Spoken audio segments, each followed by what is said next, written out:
Здравейте! Казвам се Яна Маринова и съм архитект и интериорен дизайнер. Започнах следването си в Германия, но завърших УАСАГ през 2015 година.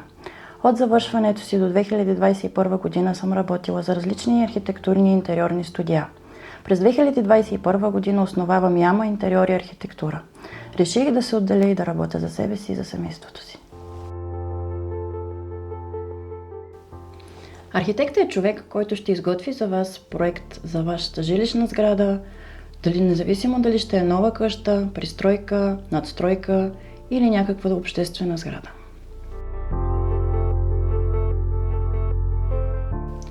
Ако човек иска да си построи къща, първо, след закупуване на имота, той трябва да има нотариален акт и скица на този имот.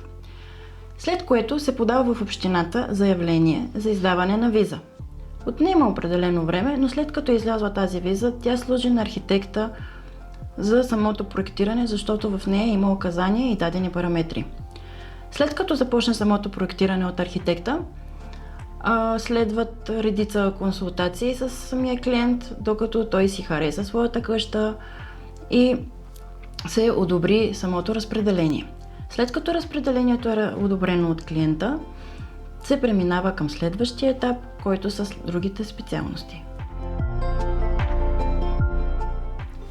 За една къща до 200 квадрата, освен част архитектура, е нужна част конструкции, част ВиК, част електро, геодезия, която в началото прави заснемане, а в самия проект прави вертикална планировка и трасировачен план, част ОВК и енергийна ефективност, както и доклад.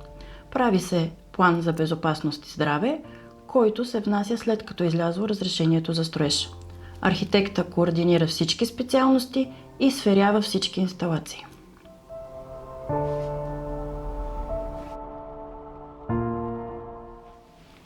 След като всички специалности направят своите проекти и архитекта их съгласува и одобри, се внасят в общината за разрешение за строеж.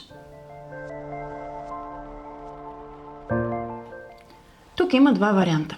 След като е готов проекта, клиента наема надзорна фирма, която му изготвя доклад. Този доклад се внася в общината.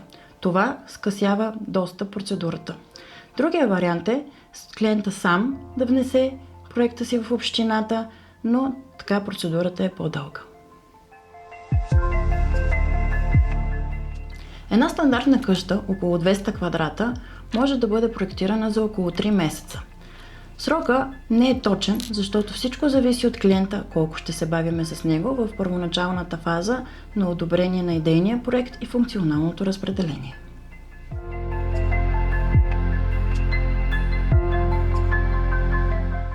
Тук има някои различия.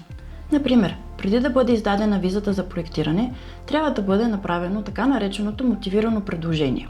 Това представлява на план, се поставя контура, къде и какво искаме да бъде проектирано. След което то се внася в общината и служи за издаване на визата за проектиране. Отделно, ако имаме съществуваща сграда, в която няма нужната документация и няма документи за нея, трябва да бъде изготвено удостоверение за търпимост. Но няма да изпадам в подробности в момента, защото казусите са различни.